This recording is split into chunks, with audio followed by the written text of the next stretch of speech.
Мансур бүгін айтты инде біздің әтей бізді тәрбиелеген вакытта нинди методлар, нинди ысулдар файдаланган деп айым. Шуннан да біздің әтей бик үзенчәлекле кеше иде. Ул бер яктан бик кырыс, икенче яктан бик нечкә күңелле. Менә шушы ике каршылык дигән нәрсә аның характерында, аның аңында органик рәвештә яшәде.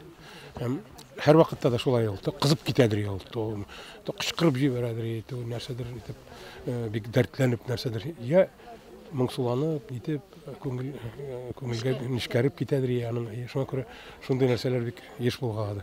Ә инде булай итеп тәрбияләргә килгәндә, аның беләсезме, аның тәрбиясе минемчә, беләсезме, нинди сүз белән әйтергә мин аны.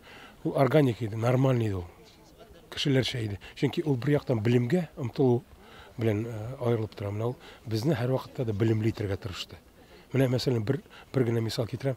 Ул мәсәлән безне һәрберебезне берәр чит телне өйрәнүне таләп итте.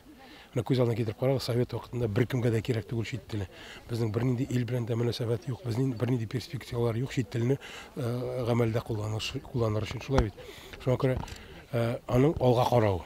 Менә шушы чит телне. Менә Мансур да немецчә сөйләшә, безнең Рашат инглизчә әйбәт сөйләшә, мин немецчә яхшы сөйләшәм, тормышта кирәк булды бит. Кем белгән шулай буласын, ләкин әти күрәсең, менә алга шулай карагандыр. Икенче яктан ул теге кешене, теге шәһәрдә яшәүче кешене нормаль, менә ничек дип әйтик, авыл, табигать, су, елга, урман. Ул кешенең тормышын бизи торган шундый күренешләр. Шуларга бездә мәхәббәт уятырга тырышты. Ул да минемчә бик үзенчәлекле нәрсә. Чөнки кеше бит күп вакытта ялкаулана. Балага игътибар итәргә ялкаулана. Менә ике шундый бер юнәлешне мин атарым аның тәрбиясендә. Менә бер яктан белем, икенче яктан табигать. Менә без балыкка кирип китә идек, Иделгә керәсең, әти белән иртә белән сәгать 2ләрдә торып, кимәгә утырып, моторны кабызып китәсең. Әти нәрсәдер сөйли, ул мотор төпшләп киядер. Аның карашлары ул киңлеккә карый, аның күреп тора, ничек ул нәрсә уйлаганнары. Ул әллә нәрсә сөйлидер безгә, төрле тормышыннан хәлләрне сөйлидер.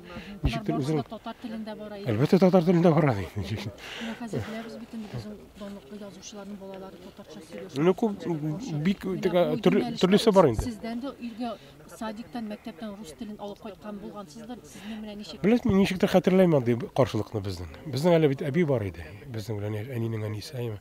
Ул русча белмидер. Шуннан соң ничектер безнең ул табигый рәвештә барды. Менә хәзер безнең гаиләләрдә шулай бара мәсәлән. Менә минем кызларым белән бер кайчан да бернинди каршылык булмады. Без менә аларның телләре татарча ачылды. Алар садикка киттеләр, татарча белеп, русча белмәгән килеш. Садикта өйрәнделәр һәм мәктәпкә киттеләр. Һәм икесе дә хәзер мәсәлән ике кызым да татарча да русча да камил сөйләшәләр. Кече кызым татарча шигырьләр яза. Хәзер оныкларыбыз бар. Аларда да шундый күренеш. Мәсәлән, оныгыбыз Хәсәнгә 6 яшь тулды, ул садикка йөри. Ике телгә күчүе бер проблема юк. Менә шул телләрне кабул итүдә бер проблема. Өйдә татарча сөйләшә, урамда садикта русча сөйләшә. Табигый сезнең өчен. Белмим, минем өчен табигый. Мин анда проблема күрмәдем. Бер кайчан да гаиләдә үзем дә күрмәдем һәм балаларым да күрми дип ышанам. Тагы бер генә сорау бирәсем килә, менә без биләбез бит инде Аязави студент вакытында төрмәгә эләккән кеше бит инде нинди очракта эләккән булса да барып төрмәдә утырган дип бит. Аның методлары да кырыс, менә сез дә әйтеп киттегез, кырыс дип. Менә ул тормышта шагылаймы, иҗатта гына шагылаймы, ничек ул менә улай бирә? Ну, тормыштан ничек шагыладыр инде. Ну, аның сүзе бик үтә торган сүзе дип әйтсә инде. Әйтсә, шуңа күрә нидер үзенә күрә җаваплылык, курку хисе дә бар иде. Ну, бу нормаль күренеш. Чөнки ир кешенең сүзе булырга тиеш гаиләдә. Менә ул әтидә һичшиксез бик көчле иде. Анасын менә беләсезме, ул нәрсәдә сизелә. Безнең әти тәбәнәк кенә кеше иде бит. Ләкин миңа һәрвакыт ул шундый алпавыт, шундый бер баһадир шикелле күренәдер. Алпавыт дигән сүз дөрес түгел инде. Алпат дип әйтәсем килгән. Шундый зур, киң гәүдәле, шундый зур чын мәгънәдә ир булып күренә. Ул менә безгә эш куша, без эшлибез. Менә ничектер шулай, ничектер шундый кагыйдә, эчке кагыйдә барлыкка килгәч, ул минемчә нормаль. Менә хатын-кызның роле гаиләдә бер төрле, ир кешенең бер төрле. Менә безнең әти минемчә менә шул очракта бик төгәл үзенең функциясын үтәде әти буларак.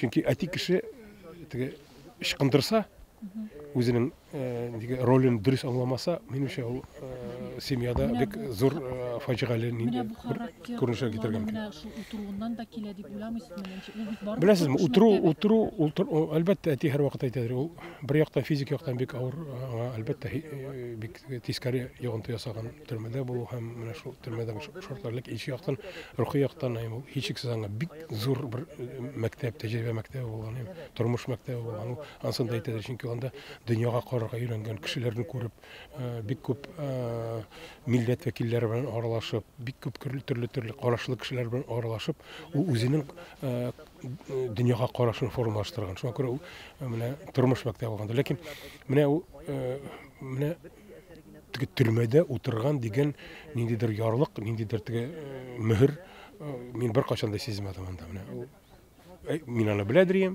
аны бөтен кеше беләдер, ләкин теге тюремщик дигән теге ниндидер теге типик караш бар бит, теге тюремщик, төрмәдән чыккан кеше ул ниндидер бер ябык, ниндидер бер тупас кеше була дигән, ләкин әти анда кеше булмады. Озаклаган җыймага. Татарстан Республикасы һәм татарлар турында тулы мәгълүмат.